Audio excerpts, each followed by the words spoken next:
નમસ્કાર.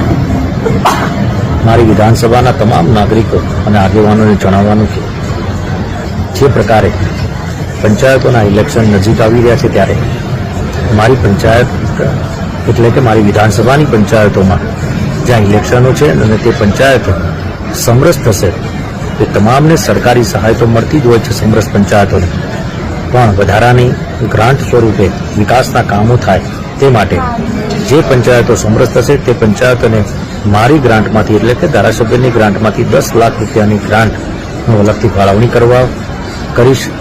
અને આપ સર્વને વિનંતી કરું છું, ગામના આગેવાનો અને નાગરિકોને પંચાયતના, કે તમારી પંચાયતને સમરસ બનાવો, વિકાસથી થાય તેના માટે આપણે આગળ એક કદમ આગળ વધીએ તેવી વિનંતી કરું છું. કારણ કે હું જોતો હોઉં છું કે પંચાયતોના ઇલેક્શનો થતા હોય છે ત્યારે ગામમાં આંતરિક વિવાદો ખૂબ વધી જાય છે અને એ આંતરિક વિવાદો ખૂબ મોટા પ્રમાણમાં વિકાસમાં અડચણરૂપ બને છે.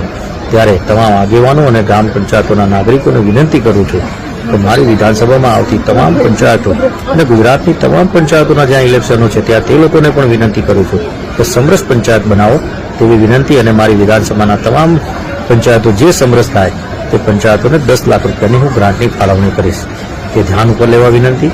ફરીથી આપ સર્વની વિનંતી કે આપણે સમરસ બનાવવા માટે પૂરતા પ્રયત્ન કરીએ અને મારી જ્યાં પણ જરૂરિયાત પડે ત્યાં હું ચોક્કસથી હાજર રહીશ. સંપર્ક કરજો. હું ગામને સમરસ બનાવવા માટે એટલે પંચાયતને સમરસ બનાવવા માટે અથાગ પ્રયત્ન કરીશ. અસ્તુ. ભારત માતા કી જય. જય જય ગુરુ ગુજરાત. નમસ્કાર.